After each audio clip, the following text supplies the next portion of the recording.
ایک شخص نے کہا جی میں نے ترس کھا کے ایک عورت سے شادی کیا، وہ بوڑھی تھی، ترس کھا کے نکاح کیا، میں جوان وہ بوڑھی ہے، پر میں قریب جاتا ہوں تو مجھے پتہ نہیں کیا ہوتا ہے،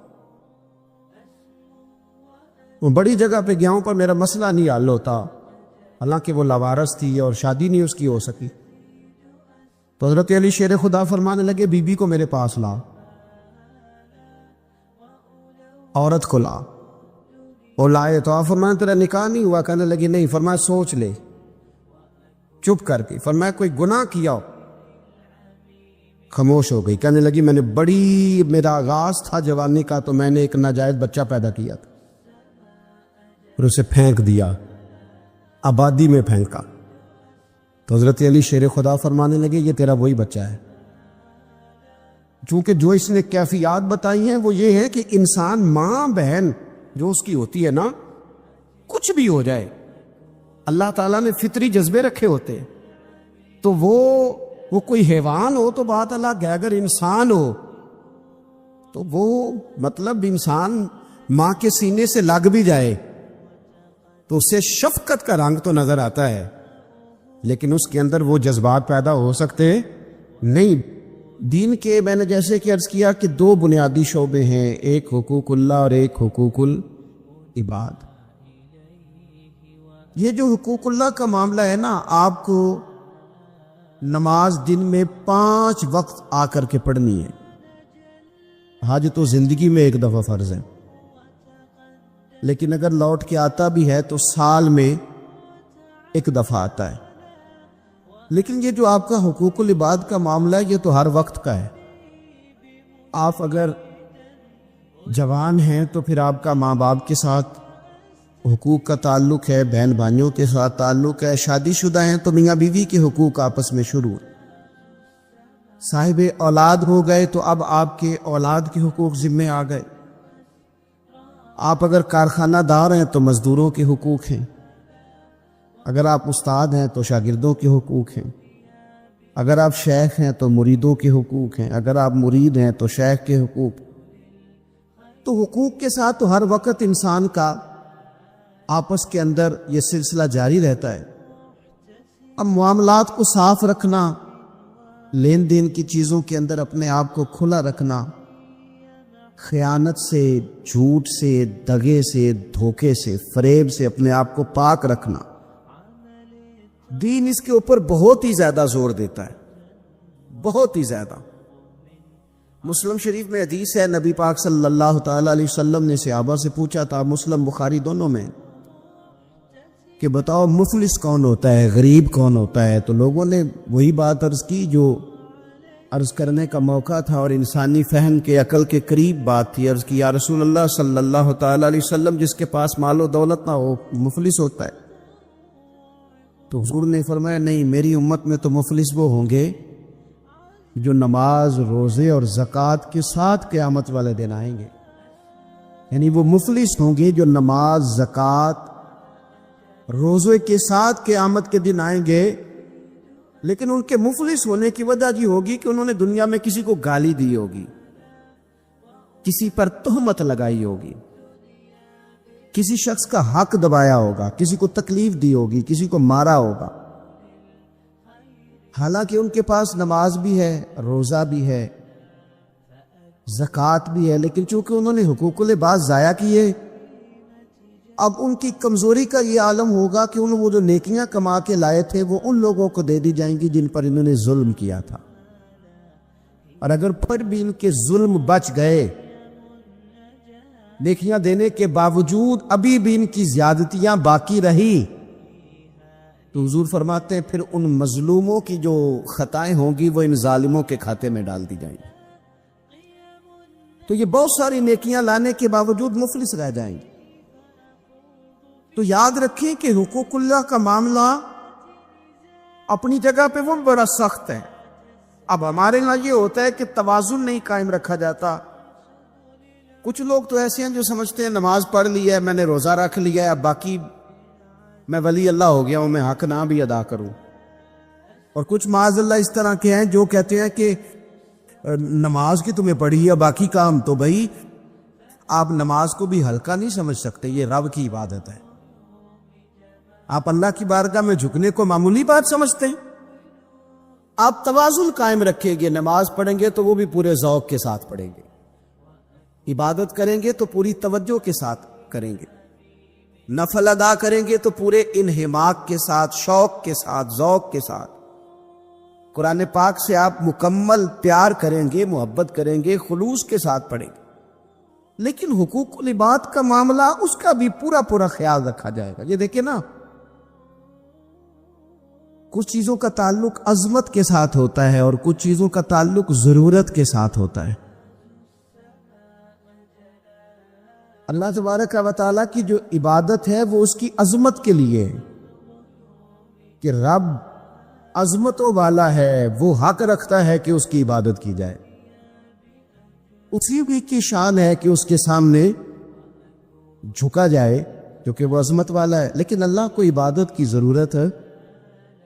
ساری دنیا کے مرد حضرت جنید بغدادی بن جائیں، باجزید بستامی بن جائیں، ساری دنیا کے مرد نیک پارسا متقی بن جائیں اور ساری دنیا کی عورتیں رابعہ بصری بن جائیں، تو پھر بھی رب کی شان میں کوئی اضافہ تو نہیں نہ کر سکتے۔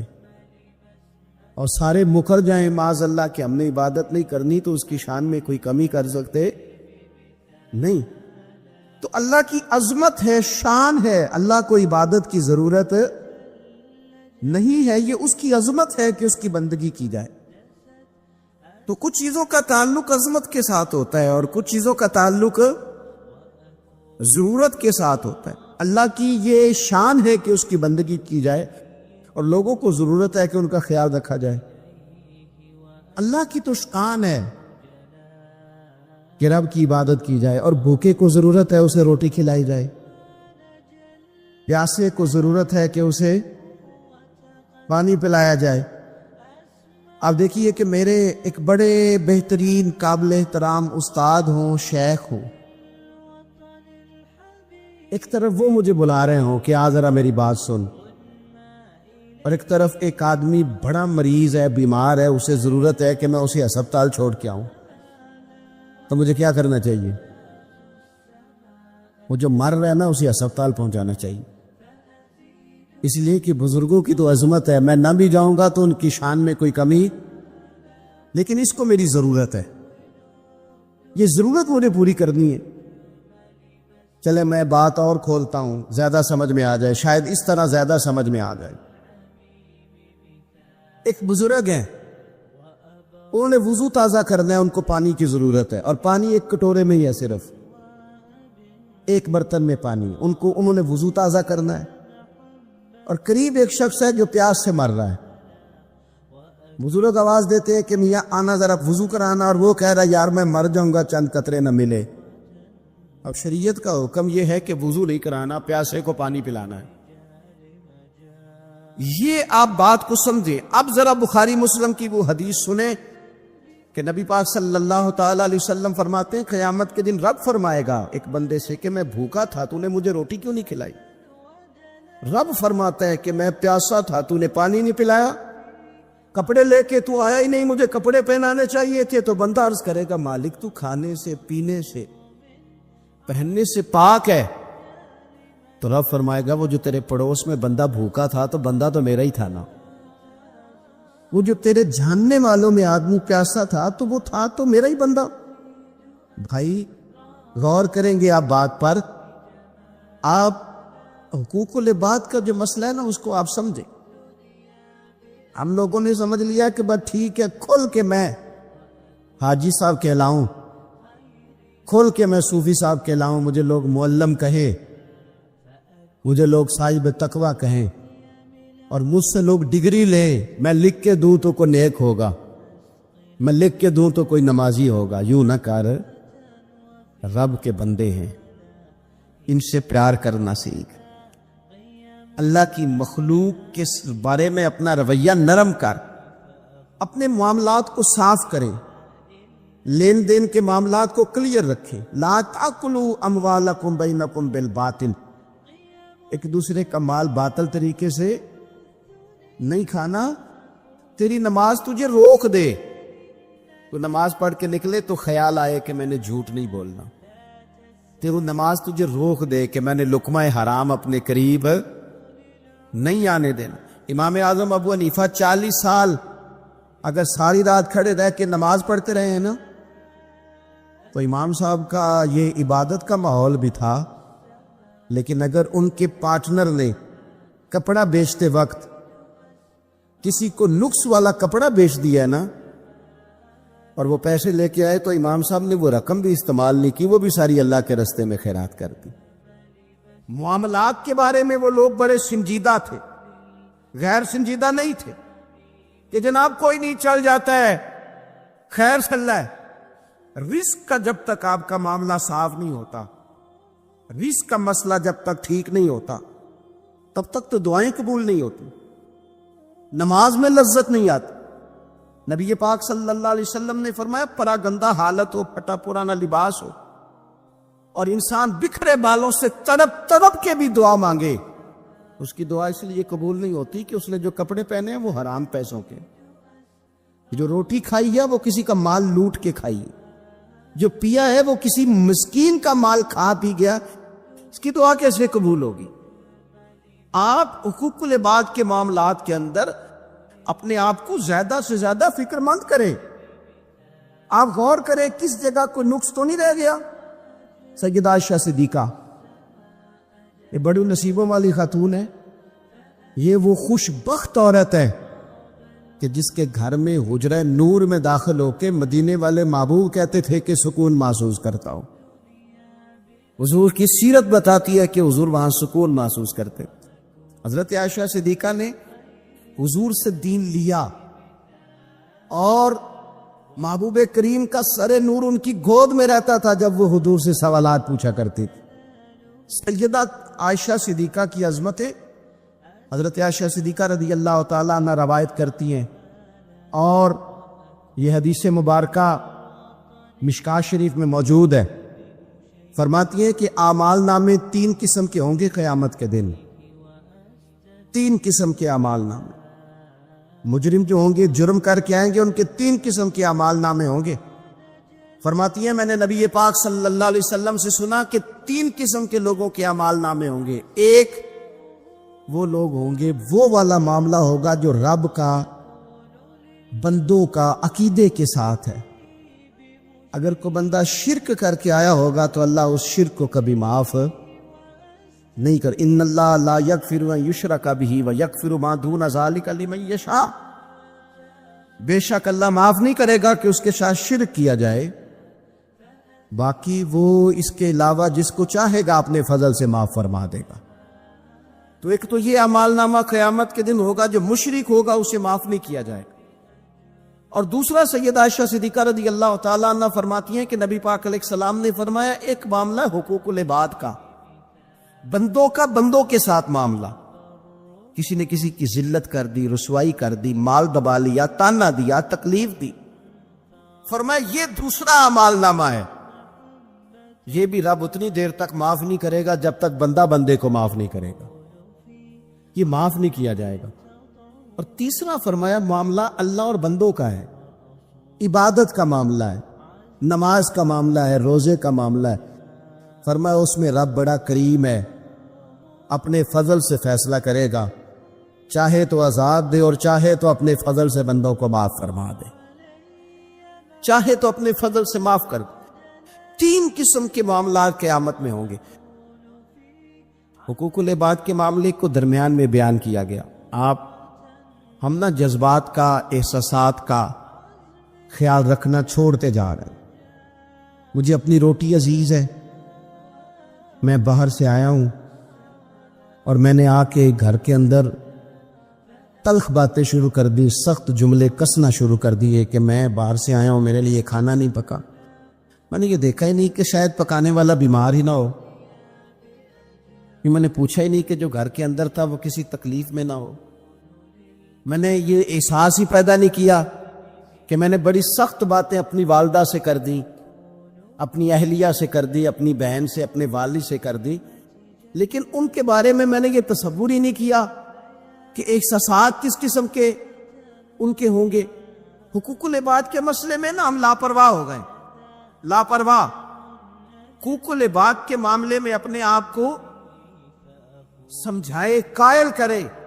حضرت ابو بکر صدیق رضی اللہ تعالیٰ عنہ جیسے لوگ، افضل البشر بعد الانبیاء بالتحقیق حضرت صدیق اکبر۔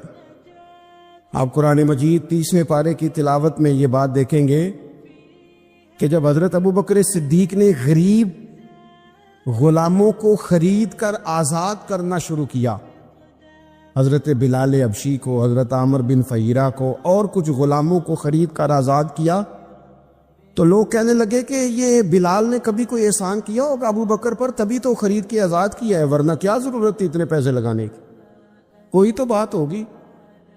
اللہ تعالیٰ نے اس کا بھی قرآن مجید میں اعلان فرمایا ابو بکر نے جو کیا ہے رب کی رضا کے لیے کیا ہے۔ تو گفتگو کرنا، بات کرنا، لوگوں کا اتنا یہ خطرناک مزاج ہے، ایک جملہ کہہ کہ لوگ سائڈ پہ ہو جاتے ہیں، بندہ بیچارہ ساری رات تڑپتا رہتا ہے، ایک فکرے کا تبصرہ کر کے لوگ کونے میں چھپ جاتے ہیں، اور کسی آدمی کے لیے وہ اسے سولی پہ لٹکا جاتے ہیں، اپنی زبان کے تیروں سے لوگ پریشان کرتے ہیں۔ پہلے تو اللہ سے یہ معافی مانگے کہ رب اس جرم سے ہمیں محفوظ فرمائے۔ اور اب تو لوگوں کی زبانیں اتنی لمبی ہو گئیں کہ وہ صحابہ تک چلی گئی ہیں، اہل بیت نبوت تک چلی گئیں۔ تبصروں کے شوق میں لوگوں نے یہ دیکھا ہی نہیں کہ میری حیثیت کیا ہے اور میں بات کس کی کر رہا ہوں، میری اوقات کیا ہے اور میں تبصرہ کس پہ کر رہا ہوں۔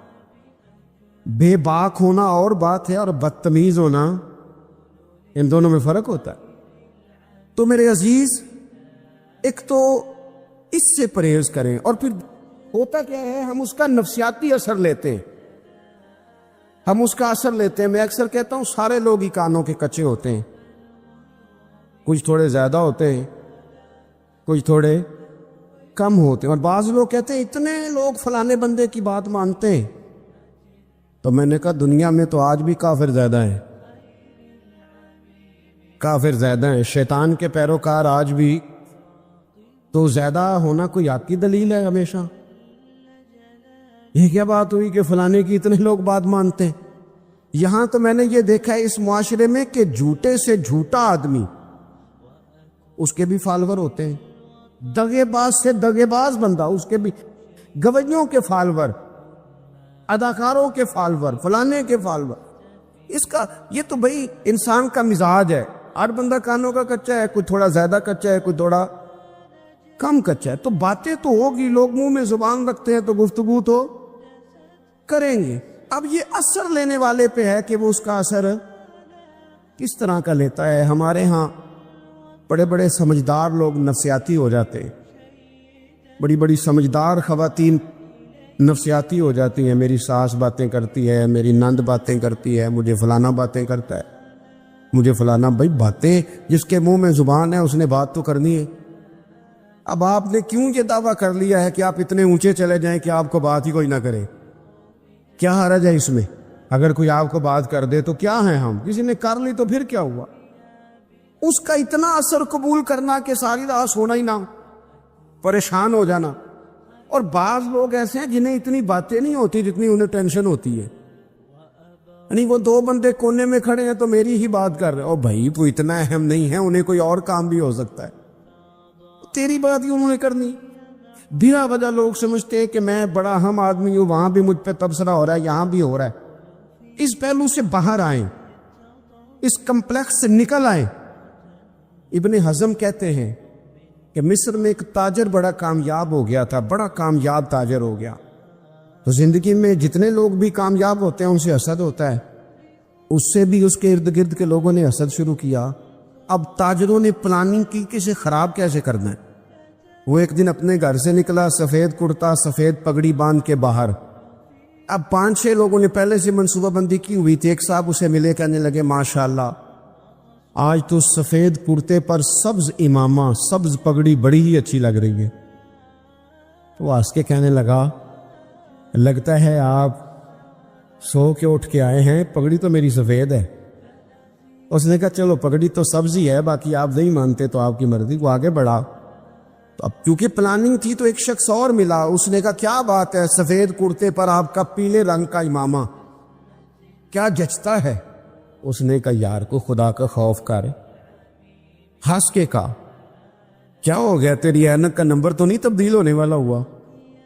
اور بھائی میں نے تو سفید کرتا اور سفید ہی امامہ باندھا ہے۔ اب 2-3 لوگوں کی دفعہ تو وہ مسکرایا، لیکن وہ ڈھیر سارے لوگوں نے منصوبہ بندی کی تھی۔ وہ جب چوتھے کے پاس گیا تو اس نے بھی کہا کہ کیا بات ہے سفید کرتے پر پیلے رنگ کے امامے کی؟ اس نے کہا پیلا کہاں ہے؟ اب وہ غصے ہونے لگا۔ اب وہ چھٹے کے پاس گیا تو اس نے کہا جناب کیا بات ہے سفید کرتا اور کالا امامہ؟ اب وہ غصے میں اتنا باولا ہوا کہ پہلے ہنسا پھر رویا، پھر اسے سمجھ نہ آئی کہ دکان کا تالا کس چابی سے میں نے کھولنا ہے۔ بس وہ شام ہوئی تو اس بیچارے کو بچوں نے روڑے مارنے شروع کر دی۔ وہ اتنی تکلیف میں آ گیا کہ لوگ اسے پاگل کہنے لگے۔ کیوں؟ اس لیے کہ لوگ منصوبہ بندی، افواہ تھی نا کہ میری طبیعت خراب ہے، تو لوگوں نے حال پوچھ پوچھ کر بیمار کر دیا۔ لوگوں کی باتیں، لوگوں کے تبصرے، لوگوں کے کومنٹس۔ بولے امام شافعی، امام شافعی فرمانے لگے لوگوں کی باتیں پتھروں کی طرح ہوتی ہیں، یہ روڑوں کی طرح ہوتی ہیں، اگر انہیں کمر کے اوپر رکھ لو گے نا تو یہ تمہاری کمر توڑ دیں گی، اور اگر تم ان کو اپنے پیروں کے نیچے رکھ لو گے تو تمہارا قد اونچا ہو جائے گا۔ بس دنیا میں وہ لوگ پریشان ہوتے ہیں جو لوگوں کی باتوں کو کندھوں پر سوار کر لیتے، جو پیروں کے نیچے رکھے، جو پاؤں کے نیچے رکھے ان کا قد۔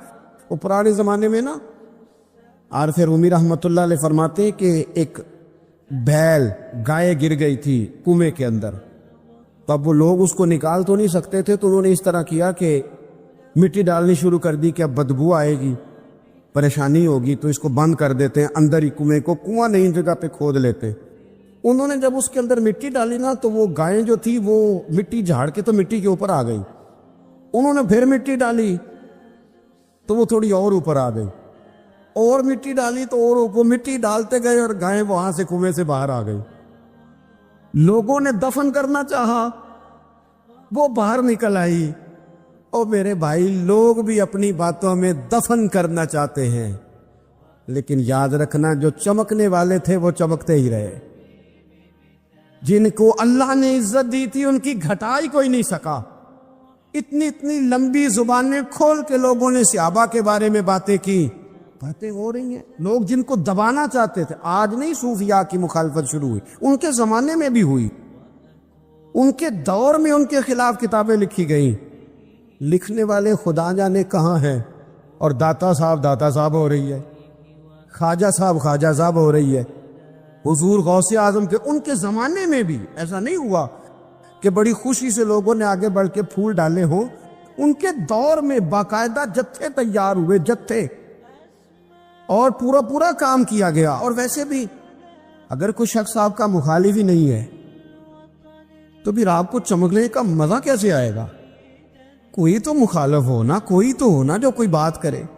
دیکھیں نا، اگر اندھیرا نہ ہو، رات نہ ہو، تو بلب کی کوئی اہمیت رہ جائے گی؟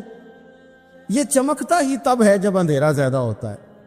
ہم کہتے ہیں اندھیرا ہو گیا، اور بھائی تجھے چمکنے کا موقع دیا ہے اندھیرے نے، تجھے اس نے عروج دیا، تم دیے باد مخالف سے نہ گھبرا اے عقاب، یہ تو چلتی ہے تجھے اونچا اڑانے کے لیے، تو باتوں سے پریشان نہ ہو۔ میں نے کہا کہ اگر آپ باتوں کا پہاڑ بنا کے اوپر سوار ہو جائیں گے نا تو قد اونچا کریں گی باتیں۔ جو بندہ ڈسکس ہونے لگ جاتا ہے وہی تو مشہور ہوتا ہے، اسی کی تو بات ہوتی ہے۔ دیکھیں کیا ہوتا تھا بھلا مکے میں، کوئی بندہ باہر سے آتا تو ابو جہل اسے کھڑا کر کے کہتا حضور کے پاس نہ جانا، تو کہتا پتہ تو کروں بھلا نبی پاک کے پاس کیا ہے، پتہ تو کروں بھلا حضور کے پاس کیا ہے۔ تو جن سے تعارف نہیں ہونا تھا وہ بھی تعارف کرا رہے تھے رسول پاک کا۔ تو اس لیے باتوں سے گھبرا جانا۔ ہاں ایک بات ہمیں کتاب و سنت میں ملتی ہے، اس پر ضرور غور کریں، تہمت والی جگہ سے بچیں، تہمت کا موقع نہ دیں۔ مطلب بلا وجہ ہی اپنے لیے بحث کا دروازہ کھولنا یہ درست نہیں ہے۔ اپنے لیے ہم نا دروازے کھول لیتے ہیں بحث کے، مفت کی بحث ہو رہی ہے، فلانا بھی ڈسکس کر رہا ہے۔ کچھ چیزیں ایسی ہوتی ہیں جو سب کی سمجھ کی نہیں ہوتی، وہ سب کے سامنے ڈسکس کرنا ضروری نہیں ہوتا۔ حضرت سیدنا ابو ہریرہ رضی اللہ تعالیٰ عنہ فرمایا کرتے تھے، مجھے نبی پاک علیہ السلام نے علم کی 2 تھیلیاں دی ہیں، میں نے ایک کھولی ہے تمہارے سامنے، ایک کھولی ہے، دوسری نہیں کھولوں گا، اس لیے کہ ہر بندے کو بات اس کے ظرف کے مطابق کرنی چاہیے، تو موقع نہ دیں۔ نبی پاک صلی اللہ علیہ وسلم نے فرمایا اس بندے نے اپنی، یہ بخاری میں موجود ہے، فرمایا اس نے اپنی عزت اور اپنی جان کو محفوظ کر لیا جو فتنے والی جگہ سے بچ گیا۔ جہاں تہمت لگ سکتی ہے اس جگہ سے بچے، جان بوجھ کے لوگوں کو موقع نہ دیں باتیں کرنے کا، جان بوجھ کے موقع نہ دیں۔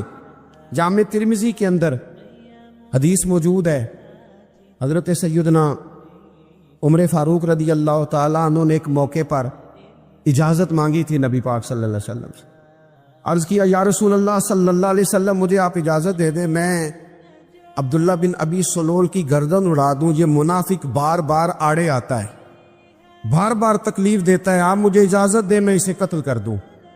اب وہ چونکہ کلمہ پڑھتا تھا، ساتھ تو رہتا ہی تھا نا، بہت سارے لوگ اسے مسلمان جانتے تھے، تو حضرت سیدنا عمر فاروق رضی اللہ تعالیٰ عنہ نے اجازت چاہی کہ یا رسول اللہ صلی اللہ علیہ وسلم اگر آپ مجھے اجازت دے دیں، یہ ترمذی میں موجود ہے، یعنی آپ اس جگہ سے بچیں جہاں تہمت لگ سکتی ہے، جہاں بلا وجہ کسی شخص کو شر پھیلانے کا موقع مل سکتا ہے۔ یا رسول اللہ مجھے اجازت دے میں عبداللہ بن ابی سلول کی گردن اڑا دوں۔ نبی پاک صلی اللہ علیہ وسلم نے فرمایا کہ عمر اگر میں تمہیں ایسا کرنے کی اجازت دوں گا تو لوگ کہیں گے کہ وہ اپنے قریبیوں کو انہوں نے مروانا شروع کر دیا ہے، ساتھ والوں کو ہی مروانا شروع، لوگ تو اسے مسلمان سمجھتے ہیں، تہمت والی جگہ سے۔ بلکہ بخاری شریف میں اسی طرز کا ایک اور پیغام بھی ہمارے لیے موجود ہے۔ یہ جو حرم شریف آج ہمارے سامنے ہے نا، بیت اللہ شریف، اس میں ایک پیچھے مقام ہے جس کو حتیم کہا جاتا ہے، یہ خانہ کعبہ کا حصہ ہے۔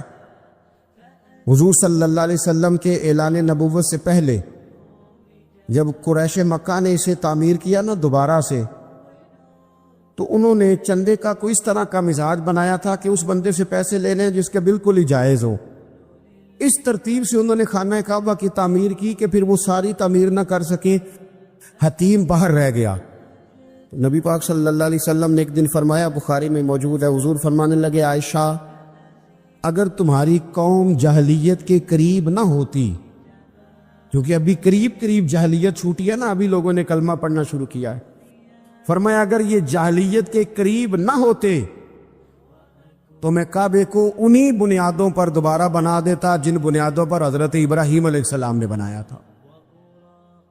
لیکن چونکہ یہ جاہلیت کے قریب ہیں، ان کی سمجھ میں چیز نہیں آئے گی، یہ شک میں پڑ جائیں گے، پریشان ہو جائیں گے، لہذا میں یہ کام نہیں کرتا۔ بہت ساری چیزیں ایسی ہیں کہ جن کی وجہ سے بعض سادہ لوگ ابہام کا شکار ہوتے ہیں، ابہام کا۔ ہمارے علماء نے اس طرح کیا کہ بڑے طے کر کے عقائد کے عنوانات امت تک پہنچائے۔ ہر آدمی ہر شعبے کا اسپیشلسٹ نہیں ہوتا، بہت سارے لوگ باتیں مریض کے سامنے کرنے والی نہیں ہوتی، وہ صرف لواحقین کو بتانے والی ہوتی۔ پھر کچھ لوگ اور آئے جنہوں نے کہا کہ ہم تو ایفیشنسی دکھائیں گے، کچھ خاص ہر بات کھول کر لوگوں کے سامنے رکھیں گے۔ اس کا نقصان پھر یہ ہوتا ہے کہ سادہ لوگ مشکلات کا شکار ہوتے ہیں، وہ پھر جب کہتے ہیں ہر چیز ڈسکس کر لینی چاہیے تو پھر باتیں دور نکل جاتی ہیں۔ پھر لوگوں نے انبیاء کرام علیہم السلام کی اجتہادی خطاؤں کو ڈسکس کرنا شروع کیا۔ ربنا ظلمنا انفسنا، اگر حضرت آدم یہ لفظ کہیں تو ان کے لیے تو ٹھیک ہے، لیکن اگر کوئی غلام اور امتی اور بیٹا اٹھ کے یہ لفظ کہے تو اس کے لیے ٹھیک نہیں ہے۔ تو میرے عزیز ایسے کام نہ کریں جس کی وجہ سے بلا وجہ بحث کا۔ ہمارے یہاں کچھ لوگوں کو شوق ہے خبروں میں رہنے کا، وہ ایسی باتیں چھیڑتے ہیں جن سے نہ وہ خبروں میں رہ سکے۔ میں نے دیکھا ہے وہ کہتے ہیں جی میں نے کوئی انوکھی بات کرنی ہے۔ بھئی انوکھی بات کرنے سے بندہ مشہور تو ہو جاتا ہے، ہمارے زمانے میں مشہور ہی وہ ہوتا ہے جو دوسروں سے ذرا ہٹ کے بات کرے، انوکھی کرے. وہ ہمارے لطیفہ لکھا ہے نا، ایک اہل عرب کا، ایک ہجا نام کا عربی کا ایک لطائف سنانے والا شاعر ہے، تو وہ کہتا ہے کہ ایک شخص نے ایک دفعہ کہہ دیا تھا گدھا کھانا جائز ہے. بڑے بڑے علماء اس کے گھر چلے گئے کہ بھئی کوئی دلیل، کوئی جزیہ، کوئی کہاں سے، کوئی کتاب، کوئی حوالہ، کوئی شے. اس نے کہا روز آؤ گے ایک ایک بندے کو بتاؤں گا، کٹھا اسٹیج لگاؤ، ایک کی دفعہ حوالے دیتا ہوں، روز نہیں دیے جاتے. اسٹیج لگ گیا، دنیا جمع ہو گئی، جنہوں نے کبھی ٹائم نہیں نکالنا. تو یہ ذرا انوکھی بات جو کر رہا تھا، وہ سارے لوگ آ گئے. تو وہ اسٹیج پہ چڑھا تو کہنے لگا مجھے جانتا کوئی نہیں تھا. چلو اب بدنام جو ہوں گے تو کیا نام نہ ہوگا. اب قیامت تک کہو گے تو صحیح نا، وہ اس مولوی دے گھر جنہیں ایک بار آخیا نہیں سی گدھا کھانا جائز ہے، چلو بدنام جو ہوں گے تو کیا. تو بہت سارے ایسے لوگ ہیں جو ہیں بدنام، پر چلو نام تو ہو گیا نا. بدنامی صحیح، شرارت صحیح، شیطانیت صحیح، لیکن نام تو ہو گیا. تو اس لیے کوئی ایسا انوکھا کام جس سے لوگوں کی، میں آپ سے بڑی گزارش عرض کروں، اعلیٰ حضرت بریلوی رحمۃ اللہ علیہ نا، لالٹین کے اندر مٹی کا تیل جلایا جاتا ہے ہمارے ہاں. تو مٹی کا تیل ظاہر ہے اس سے بدبو آتی ہے، تو مسجد میں وہ جلانا جائز نہیں تھا. تو ایک صاحب ارنڈی کا تیل لائے، وہ خوشبو والا ہوتا ہے، وہ لا کے انہوں نے نا اعلیٰ حضرت بریلوی رحمۃ اللہ علیہ کو لالٹین میں ڈال کے دیا اور کہا کہ یہ مسجد میں اس کو جلاتے ہیں چونکہ اس کے اندر سے خوشبو آتی ہے، بدبو نہیں آتی. تو وہ جو شرعی عذر ہے نا، حضور نے فرمایا کہ جمعے والے دن غسل کر کے آؤ تاکہ کسی کے پسینے سے ایک دوسرے کو تکلیف نہ ہو. کچا لہسن پیاز کھا کے مسجد آنا اس لیے منع کر دیا گیا کہ منہ کی بدبو سے تکلیف ہو. تو مسجد میں کوئی ایسی چیز جو بدبو کا باعث بنے منع ہے. اب انہوں نے وہ تیل لا کے لالٹین میں ڈالا جس سے خوشبو آتی تھی اور لالٹین بھی روشن ہوتی تھی. اعلیٰ حضرت فاضل بریلوی رحمۃ اللہ علیہ اپنے اس خادم سے فرمانے لگے کہ اب لوگ تو آئیں گے نا، تو ہمارے علاقے میں تو ساری دنیا مٹی کے تیل سے ہی چلاتی ہے، تو اب آپ نے ایک خوشبو والا تیل لا کے ڈال تو دیا ہے اس کے اندر لالٹین میں، پر یہ لوگوں کو بتائے گا کون کہ یہ تیل وہ نہیں ہے. لوگ تو یہاں سے دیکھ کے جائیں گے اور جا کے کہیں گے کہ اتنے بڑے عالم کی مسجد میں اگر جل رہا ہے تو ہم کیوں نہ جلائیں. تو فرمانے لگے وہ شخص کے حضور پھر حال کیا ہے؟ فرمانے لگے آپ فرضوں کا سلام پھیر کے دعا سے پہلے لالٹین کے پاس کھڑے ہو جائیں اور جو بندہ گزرے اسے بتاتے جائیں کہ یہ مٹی کا تیل نہیں، یہ مٹی کا تیل نہیں، یہ مٹی کا تیل ہے. ہر شخص کے ذہن تک بات اتر جائے تاکہ لوگ کسی ایسی چیز کا شکار نہ ہو جائیں جس سے کہ ان کے مزاج میں کوئی غیر شرعی چیز عروج پکڑ لے. تو میرے عزیز، ہم نہ کچھ بدگمانیاں لوگوں کے اندر لوگ ڈالتے ہیں. ہمارے ہاں بالخصوص پاکستان میں جب سے سیاسی فرقہ واریت شروع ہوئی ہے، سیاسی، ہماری قوم کا مزاج اتنی بری طرح خراب کیا گیا ہے. ہمارے نوجوان بچے جو بڑے سنجیدہ پڑھے لکھے، ان کی گفتگو اپنے سیاسی مخالف کے بارے میں اتنی لوز کر دی گئی ہے، اتنی کمزور کر دی گئی، اتنی خوفناک کر دی گئی ہے کہ اس طرح تو کبھی نہیں ہوا تھا. یہ مزاج جو لوگوں کو دیا جا رہا ہے، قومیں اپنے اخلاق کے طور پر زندہ رہتی ہیں.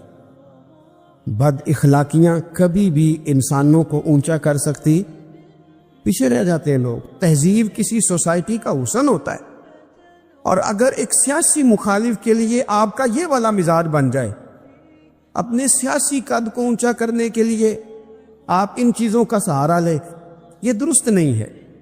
اخلاقی رویے میں کہوں گا کسی بھی سیاسی جماعت سے وابستگی ہے وہ 100% رکھے جو اس کی سمجھ میں آتی ہے، لیکن اپنے اخلاقی مزاج کو کبھی کمزور نہ ہونے دے. میرے رسول کریم کائنات کے بادشاہ ہیں. حضور فرماتے ہیں میں چاہوں تو اللہ خود پہاڑ سونے کا بنا دے اور میرے ساتھ چلا کرے. رب کریم جیسا میں چاہوں ویسا اللہ میرے لیے آسانی فرمائے، اتنا اللہ محبوب رکھتا ہے. لیکن حضور نے اللہ کی بارگاہ میں دعا کی تھی، یا اللہ ضرورت کے مطابق روزی دینا. اے اللہ میرے اہل بیت کو ایک وقت روٹی دینا، ایک وقت کا فاقہ دینا. یہ دعا مانگی تھی. مانگے ہاں آج ہم بھی اپنی اولاد کے لیے یہ دعا. یہ بھی سنت ہے، اس کو بھی ادا کرو. اللہ بقدر ضرورت روزی، بقدر ضرورت. اور ایک تو وقت ہے نا آ نہیں رہا، کروڑوں مال آیا اور میرے رسول کریم نے دنیا کی دولت کو گھر میں داخل ہے، حضور نے داخل ہے. ادھر دیکھو میری طرف، حضرت عمر فاروق جیسا دلیر آدمی. جناب عمر کہتے ہیں، صحیح بخاری میں صحیح مسلم میں حدیث ہے، فرماتے ہیں میں حضور کے کمرے میں داخل ہوا، حضور آرام فرما تھے.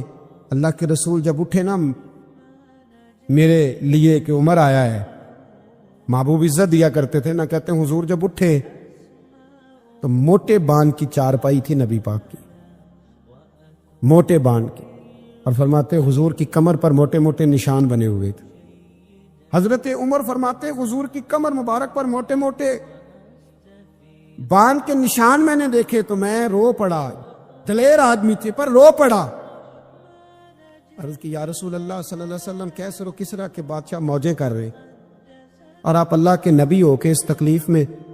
رسول کریم حضرت عمر کے آنسو دیکھ کے فرمانے لگے، عمر کیا تو یہ پسند نہیں کرتا کہ وہ دنیا کی عارضی زندگی میں تھوڑے وقت میں موج کر جائیں اور آخرت میں رسوا ہو جائیں، اور ہم یہاں تھوڑی سی تکلیف برداشت کریں اور اللہ قیامت کی ساری عزتیں ہمیں ہی عطا فرما دے. عیسیٰ علیہ السلام نے ایک دن دیکھا کہ ایک بندہ نا انگلیوں کے ساتھ اپنے بال سیدھے کر رہا ہے، تو آپ نے فرمایا یار کنگھی کے بغیر بھی کام چل سکتا ہے، کنگھی بھی خیرات کر دی. دیکھا ایک بندہ ہاتھ کا تکیہ بنا کے لیٹا ہے، تو فرمایا اینٹ بھی دے دو کسی کے کام آ جائے. ایک دن دیکھا کہ ایک بندہ نا یوں چلو میں پانی پی رہا ہے، فرمایا پیالہ بھی رہنے دو، اس کے بغیر بھی کام چل ہی جاتا ہے. جناب عیسیٰ کا یہ زہد تھا. میرے نبی پاک علیہ السلام نے فرمایا جس نے جناب عیسیٰ کا زہد دیکھنا ہو وہ میرے ابو ذر غفاری کو دیکھے، ان کو دیکھے، یہ دنیا میں جناب عیسیٰ کے زہد کے مطابق چلتے پھرتے. ساری زندگی دولت کو، مال کو پسند نہیں کیا. جہاں رہتے تھے ایک گورنر صاحب نے 300 دینار تحفے میں بھیجے. تو ایک ہوتا ہے نا بندہ کہتا نہیں نہیں ضرورت نہیں، اور حضور سید عالم صلی اللہ علیہ وسلم نے حضرت عمر سے فرمایا تھا جو خود بخود آ جائے وہ قبول کر لو اللہ کی طرف سے. لیکن ان کا رنگ فقیری والا تھا اور تھوڑا انوکھا تھا. 300 دینار آئے تو فرمانے لگے اسے جا کے کہو تمہیں کوئی اور بندہ نہیں ملا دھوکہ دینے کے لیے، میرے گھر ہی مال بھیج دیا ہے. فرمانے لگے میرے پاس گدھا ہے سواری کرنے کے لیے، میرے پاس بکریاں ہیں دودھ پینے کے لیے، میرے پاس ایک چادر اضافی ہے سامان میں سے، میں تو ڈرتا ہوں کہ رب کہیں اس چادر کے بارے میں سوال نہ پوچھ لے، اور تم ہو کہ میرے پاس یہ لے کے آئے ہو. حضرت عثمان غنی کے پاس جا کے کہا کرتے کتنا لوگوں کے پاس پیسہ آ گیا ہے، ہر بندے کے گھر میں مال ہے، یہ کیا ہو رہا ہے، لوگوں سے کہیں خرچ کرے غریبوں پہ. عثمان غنی فرمانے لگے تمہیں تو خوش ہونا چاہیے کہ میرے دور میں لوگ خوشحال ہو گئے. آپ فرمانے لگے نہیں، وہ والا رنگ زیادہ بہتر ہے جو مدینے والے نے اختیار فرمایا، کیونکہ کچا رنگ للاری والا چڑھدا تے لیندا رہندا عشق تیرے دا رنگ محمد، جدوں چڑھ جائے پھر نہیں لینا. آپ کی طبیعت کے اندر دولت سے بیزاری. حضرت ابو درداء، حضرت ابو موسیٰ اشعری، حضرت ابو ہریرہ رضی اللہ تعالی عنہ، یہ سمجھ لیں ان کے کلاس فیلو تھے، ان کے ساتھ پڑھا تھا انہوں نے. حضرت ابو ذر غفاری ان پر بھی جلال کرتے. آپ یقین کریں کہ طبیعت نا ایسے کیف میں آ گئی ان کو پڑھ کے. ان کو پڑھا جب کچھ دنوں سے تو کچھ انوکھا، یہ انوکھی وجہ ہے، سارے زمانے سے نرالے ہیں. یہ بندے کون سی بستی کے یار اب رہنے والے، یہ کس طرح کے لوگ ہیں، کیا سوچ ہے. حضرت ابو درداء رضی اللہ تعالیٰ عنہ کے گھر کے قریب سے گزرے تو حضرت ابو درداء مکان بنا رہے تھے. کیا جملہ کہا، تڑپ گئی روح.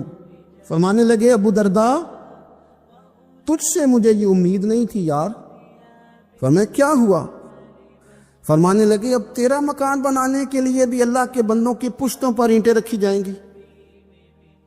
تیرا مکان بنانے کے لیے رب کے بندوں کی پشتوں پر اینٹیں تیرے لیے. تو حضرت ابو درداء نے گردن جھکا لی، فرمایا یار جہاں تو ہے نا تو بالکل ہی ٹھیک کہتا ہے۔ کیوں؟ میرے نبی پاک صلی اللہ علیہ وسلم نے فرمایا اس زمین کے اوپر اور آسمان کے نیچے ابو ذر غفاری سے سچا بندہ کوئی نہیں، ان سے زیادہ سچا کوئی نہیں۔ فرمایا تو ٹھیک کہتا ہے یار، صحیح کہتا ہے۔ حضرت ابو موسیٰ اشعری رضی اللہ تعالیٰ عنہ کو گورنر بنا دیا گیا عراق کا۔ اب حضرت ابو موسیٰ اشعری صحابہ میں ایک بڑے جلیل القدر صحابی ہیں، اور ان کی عظمتیں، رفعتیں، بلندیاں کیا کہنا، بڑی گہری دوستی تھی۔ لیکن جب وہ گورنر بن گئے نا تو آپ نے فرمایا بس بھائی اب تو نے عہدہ لے لیا ہے، یہ بندے کو ٹھیک نہیں رہنے دیتی چیزیں، اب تو عہدے میں چلا گیا۔ بڑی مدت کے بعد ملاقات ہوئی حضرت ابو موسیٰ اشعری کے ساتھ، وہ دوڑ کے آئے حضرت ابو ذر غفاری کے گلے ملنے، میرا بھائی میرا بھائی۔ فرمایا پیچھے ہٹ جا، میں نہیں تیرا بھائی، تو گورنر ہے، میں غریب آدمی ہوں، اپنا کام کر۔ پھر دوڑ کے آئے، فرمایا ابو ذر تو میرا بھائی ہے یار، اکٹھے پڑھتے تھے حضور۔ فرمایا نہیں، جا تو نہیں میرا بھائی۔ پھر آئے، جانتے تھے نا یہ سچا بندہ ہے، یہ سچا بندہ ہے، یہ تقریروں والا نہیں، صرف وعظوں والا نہیں، اس کے اندر بھی بڑی سچائیاں ہیں۔ قریب آئے، آ کے کہا یار تو میرا بھائی ہے، میرے سینے لاگ۔ فرمانے لگے تو تیسری بار آیا ہے، مومن ہے، میں منہ نہیں موڑ سکتا، پر پہلے مجھے بتا گورنر بننے کے بعد تو نے مکان کتنے بنائے، باغ کتنے لگائے، چکیاں کتنی لگائیں، کتنے تو نے چیزیں بنائی ہیں، پہلے بتا۔ تو ابو موسیٰ اشعری نے ان کا ہاتھ پکڑا، رونے لگے، کہنے لگے جس محبوب سے تو نے تربیت لی ہے میں بھی انہی کا نوکر ہوں، جن کپڑوں میں میں عراق گیا تھا میرے آج بھی وہی ہیں یار، کیا بات کرتا ہے تو، میرے وہی ہیں۔ مجھے بتا اگر یہ عہدے خدمت کے ہم نہیں لیں گے تو پھر کیا ظالموں کو دیں گے، غیروں کو دیں گے؟ نہ کر، کچھ نہیں بنایا۔ حضرت سیدنا ابو موسیٰ اشعری رضی اللہ تعالیٰ عنہ روئے، اور جب کہا نا کوئی شے نہیں میرے پاس، تو فرمایا اچھا چل آ جا، پھر سینے لگ جا، تو واقعی میرا بھائی ہے۔ پھر حضرت ابو ذر غفاری نے محبت فرمائی، وہ درویشی، وہ فقیری، وہ سادگی، وہ نورانیت، وہ دل کے ساتھ اندر۔ ہمارے تو بہت سارے لوگ ہیں جو کہتے ہو کہاں لے جانا ہے مال، کیا ضرورت ہے مال کی، ہر وقت مال کی مخالفت کرتے، لیکن دل ان کا کہتا ہے کہ آئے صحیح، کسی طریقے سے پہنچے صحیح۔ حضور نے فرمایا بعض لوگوں کی زبانیں شہد سے زیادہ میٹھی، دل بھیڑیے سے زیادہ خطرناک، اوپر سے کہہ کچھ رہے ہیں اندر حالات کچھ اور ہیں۔ لیکن حضرت ابو ذر غفاری رضی اللہ تعالیٰ عنہ دوری دولت سے، آپ فرماتے کیوں ہیں لوگوں کے پاس مال، کس لیے اتنا مال جمع کیا ہے؟ کیا ساری غریبی ختم ہو گئی ہے، غربت مٹ گئی ہے ساری؟ کیوں لوگ مال بناتے ہیں؟ ایک اور آپ کی کلاس فیلو تھے جو بصرے کے گورنر بنے، عبداللہ بن عامر رضی اللہ تعالی۔ ایک صاحب سے ملاقات ہوئی، جناب نافع تائی ان کا نام تھا، تو ابو ذر غفاری سے وہ بڑے شوق سے ملنے آئے، حضور کے صحابی سمجھ کر کے۔ فرمایا کہاں کے رہنے والے ہو؟ کہا میں تو بصرے کا رہنے والا ہوں۔ فرمایا وہاں میرے ایک کلاس فیلو ہیں عبداللہ بن عامر، کہا وہ تو آج کل گورنر ہیں۔ فرمایا میرا ایک پیغام دے دو گے اس کو جا کے؟ کہا حضور دے دوں گا۔ فرمایا اس سے جا کے کہنا تو گورنر بن کے بھی زندہ ہی ہے، اور میں پانی کا پیالہ پیتا ہوں، کھجور کھاتا ہوں اور رب کی عبادت کرتا ہوں، میں بھی تو زندہ ہی ہوں نا، تو بھی زندہ ہی ہے، اس سے آگے کچھ نہیں ہے، اور میں کھجور کھاتا ہوں، پانی کا پیالہ پیتا ہوں، میں بھی تو زندہ ہوں نا۔ اللہ اکبر۔ نافع تائی کہتے اس پیغام کی سمجھ نہیں آئی، لیکن میں لے کے گیا، عبداللہ بن عامر سے میری ملاقات ہوئی، تو میں نے کہا جی ایک پیغام دینا ہے، تو انہوں نے کچھ توجہ نہیں کی۔ جب میں نے بتایا نا کہ حضرت ابو ذر غفاری کا پیغام ہے، تو ان دونوں آنکھیں کھول دی، کہنے لگے جلدی بتاؤ انہوں نے کیا کہا ہے۔ فقر اور درویشی کے رستے پہ چلنے والوں کے امام سیدنا ابو ذر غفاری نے کیا کہا ہے؟ تو کہتے ہیں مجھے پاس بٹھا لیا، شفقت فرمائی، کہنے لگے اب بتاؤ انہوں نے کیا کہا ہے۔ تو عرض کرنے لگے، انہوں نے کہا ہے کہ تو گورنر ہے، تو بھی زندہ ہے، اور میں کھجور کھاتا ہوں، پانی پیتا ہوں، رب کو یاد کرتا ہوں، میں بھی تو زندہ ہی ہوں نا۔ کہنے لگے ایک دفعہ پھر کہا انہوں نے کہا تھا کہ میں کھجور کھاتا ہوں، پانی پیتا ہوں، عبادت کرتا ہوں، میں بھی تو زندہ۔ کہا ایک دفعہ پھر کہتے ہیں ہم تیسری دفعہ کہا تو وہ اتنا روئے کہ انہوں نے چادر میں منہ چھپا لیا۔ کہنے لگے یار وہ ٹھیک ہی کہتا ہے، صحیح کہتا ہے، اتنا مال، اتنے عہدے، اتنی چیزیں، اتنا کچھ جمع کر کے رکھا ہے، ان کا حساب دینا، ان چیزوں کی اللہ کے حضور کیا عذر پیش کریں گے، کس طرح رب کی بارگاہ میں بتائیں گے کیا وجہ تھی، کن چکروں میں ہم نے زندگی گزار دی۔ سیدنا ابو ذر غفاری رضی اللہ تعالیٰ عنہ نے اپنی حیات مبارکہ ساری کی ساری فرماتے تھے کہ ہم نہیں عمل کریں گے تو کون کرے گا، وہ خاص سادگی، وہ خاص۔ اور پتہ میرے نبی پاک نے کیا فرمایا مجھے میرے رب نے حکم دیا ہے کہ میں 4 لوگوں سے پیار کروں۔ اللہ اکبر، کاش کبھی آپ اس حدیث کے جملوں کو سمجھیں۔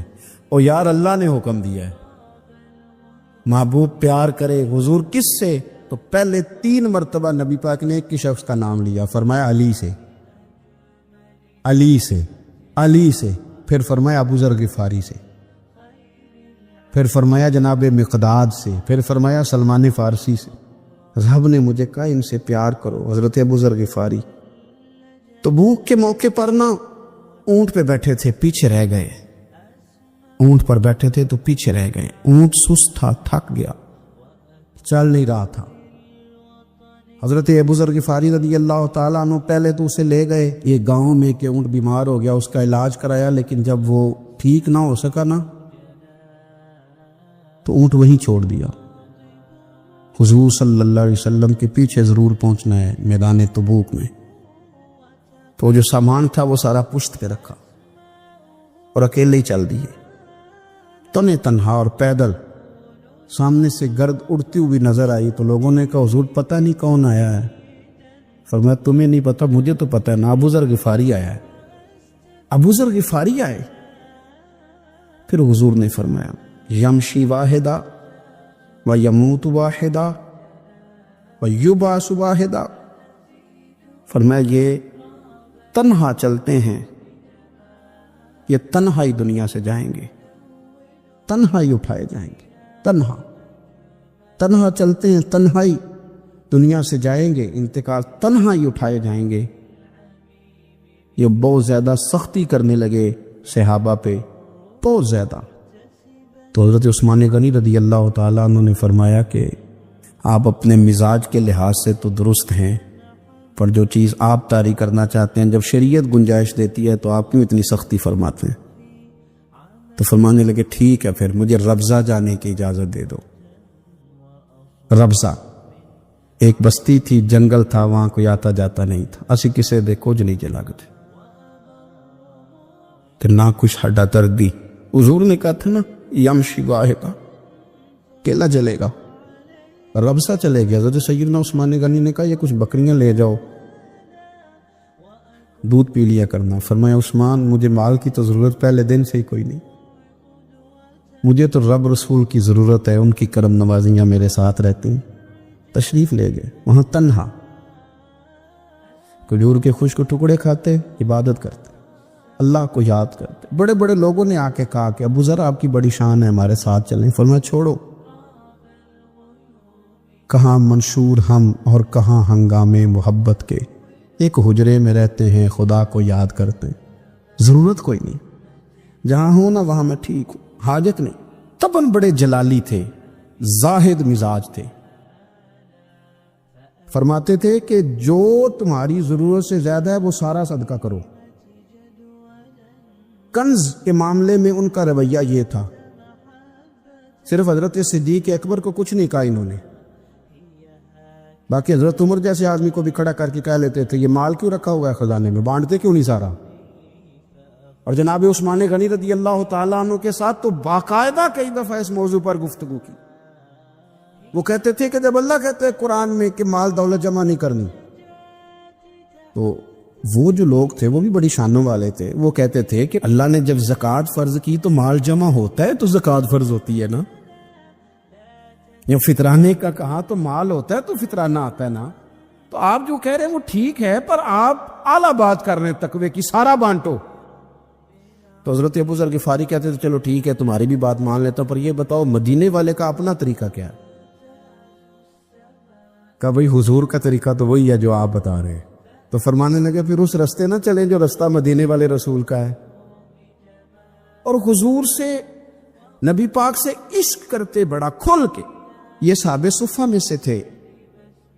کلمے پڑھنے کے بعد چونکہ طبیعت جلالی تھی تو حضور نے بھیج دیا، فرمایا واپس جاؤ اپنے قبیلے میں تبلیغ کرو. واپس گئے، بھائی کو مسلمان کیا، والدہ کو مسلمان کیا، قبیلہ سارا مسلمان کیا، وہیں رہے.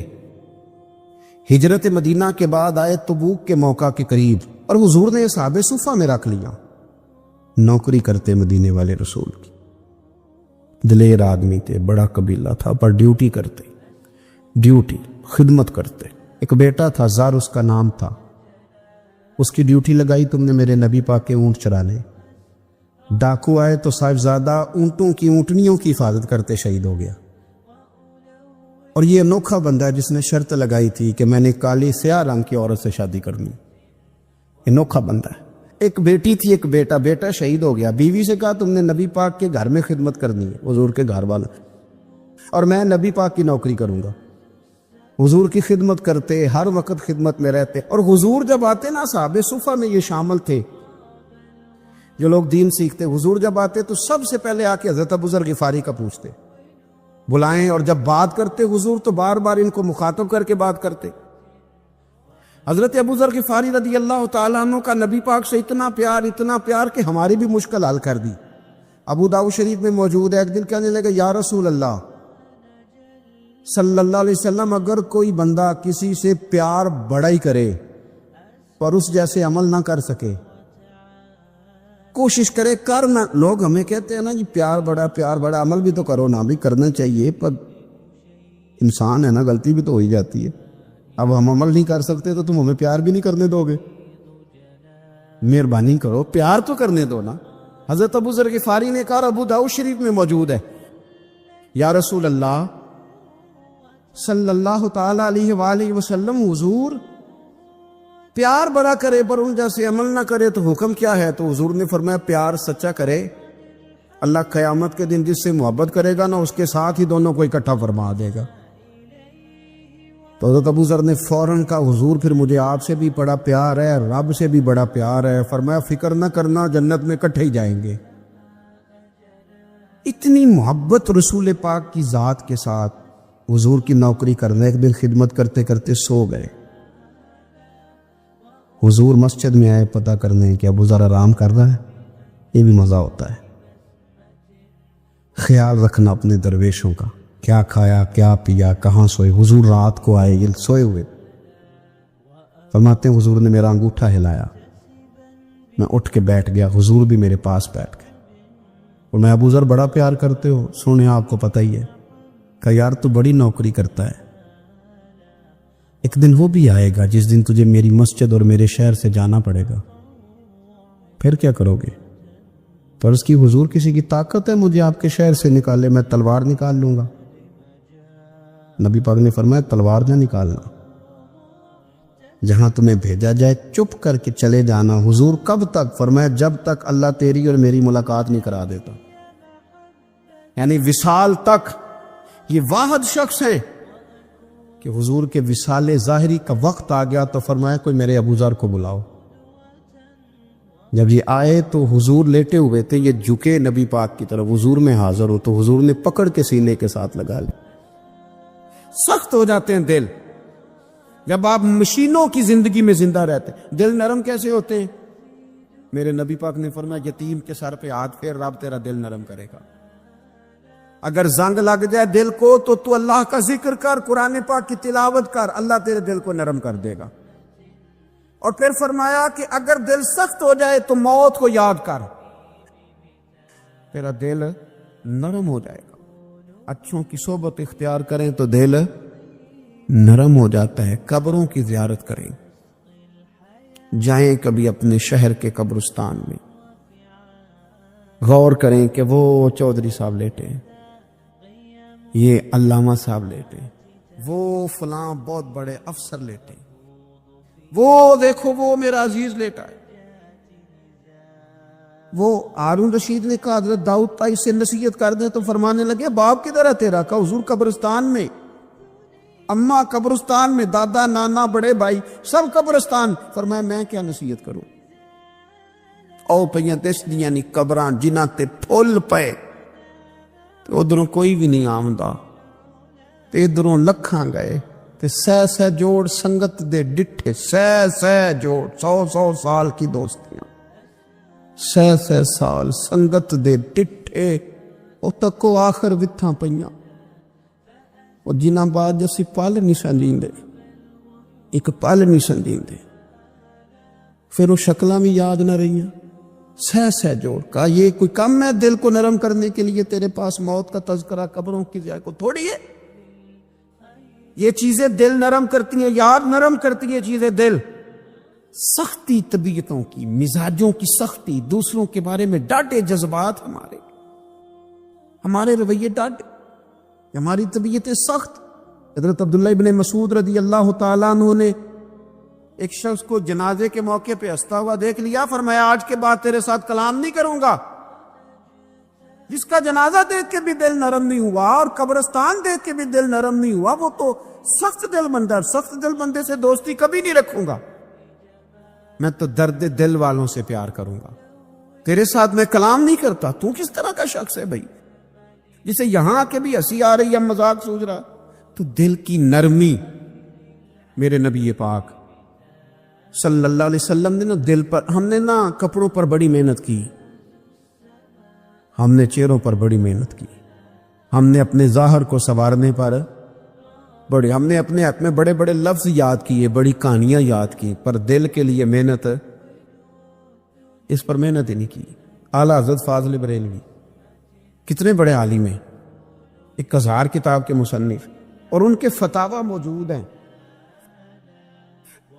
کہ جس بندے کا تلفظ ٹھیک نہ ہو، یعنی جو ضروری قواعد ہیں وہ قرآن پاک کے جس کو نہ آتے ہوں، اس کے پیچھے نماز نہیں۔ جو ہا اور ہا میں فرق نہیں کر سکتا، حمزہ اور عین میں فرق نہیں کر سکتا، وہ الفاظ کا معنی بگاڑ دے گا۔ لیکن اعلیٰ حضرت چونکہ صوفی ہیں، درویش ہیں، علم کے ساتھ تو ایک اور رنگ بھی بیان کرتے ہیں۔ وہ کہتے ہیں یہ نہ ہو کہ صرف تو حروف کے ہیر پھیر میں لگا رہے، صغرے کبرے ٹھیک کرتا رہے، داربا یادرب کے چکر میں پڑا رہے، اور دل پر تو توجہ ہی نہ دے۔ فاضل بریلوی رحمت اللہ علیہ فرمانے لگے کہ 2 علماء نے قرآن ایک درویش کے پیچھے نماز پڑھی، تو مستحب جو قواعد تھے نا جن کے بغیر نماز، وہ ٹھیک نہیں تھے ذرا ان کے، تو وہ کہنے لگے دیکھا جی اتنے بڑے پیر صاحب ہیں اور ان کی تو قرات ہی ٹھیک نہیں، تلفظ ہی ٹھیک نہیں۔ حالانکہ لفظ تاثیر سے بنتے ہیں، تلفظ سے نہیں، لفظ تاثیر سے بنتے ہیں، تلفظ سے نہیں۔ اہل دل آج بھی ہیں اہل زبان سے آگے۔ انہوں نے کہا جی بابا جی کا تو تلفظ ہی ٹھیک نہیں۔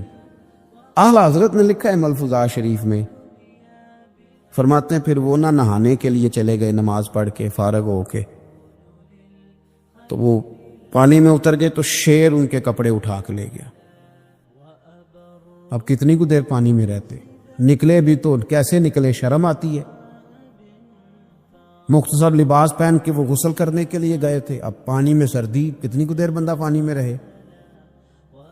لوگوں نے آ کے کہا حضور وہ آپ کے مہمان تو الجھ گئے، بڑے بری طرح پھنس گئے، مہربانی فرمائے ان کو تو بچائیں، وہ تو سخت الجھن میں۔ کہ کیا ہوا؟ کہنے لگے وہ شیر کپڑے لے گیا اور وہ پانی میں ہے، اب کچھ تو ہونا چاہیے۔ تو وہ بزرگ گئے، جا کے نہ دور کھڑے ہو کے شیر کو آواز دی،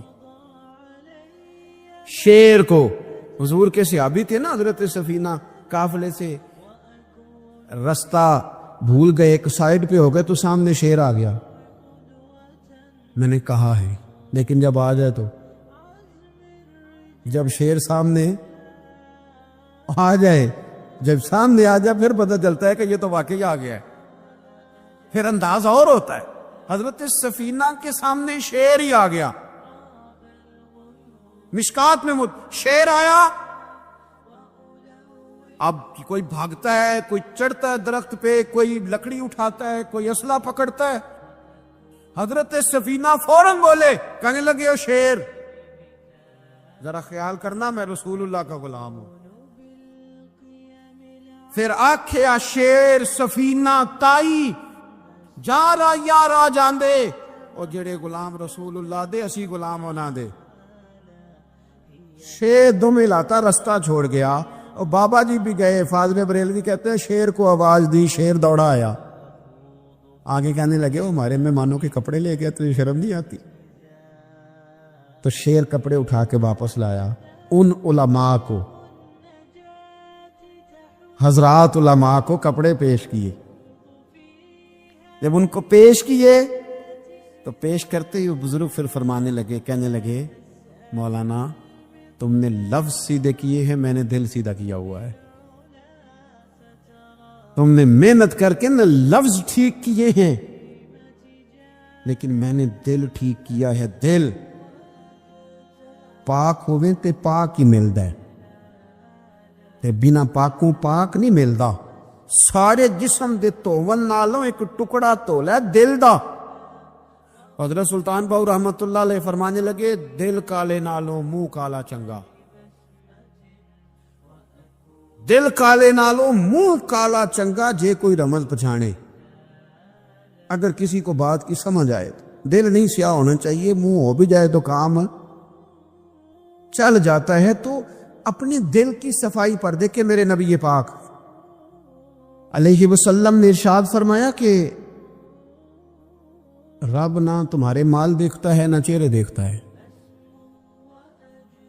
رب تو تمہارا دل دیکھتا ہے. اور امام غزالی حدیث لائے ہیں، حضرت عمر فاروق رضی اللہ تعالیٰ عنہ فرماتے ہیں کسی نے حضور صلی اللہ علیہ وسلم سے پوچھا کہ رب آسمانوں میں کہ زمینوں میں؟ جلوے تیری ذات کے کو بکو ہیں، جدھر دیکھتا ہوں ادھر تو ہی تو ہے. اللہ زمینوں میں کہ آسمانوں میں؟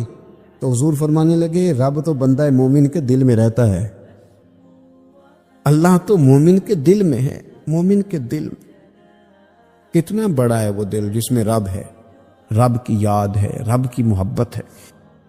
اس لیے حضرت عمر فرمایا کرتے تھے میں نے دل کی آنکھوں سے اپنے مالک کی زیارت کی ہے. اور اقبال نے شاید اسی لیے مشورہ دیا تھا کہ دل بینا بھی کر خدا سے طلب. آنکھ کا نور دل کا نور نہیں. اللہ سے آنکھوں والا دل مانگ، اندھا نہ ہو جائے کئی طرح دل. دل بینا بھی کر خدا سے طلب.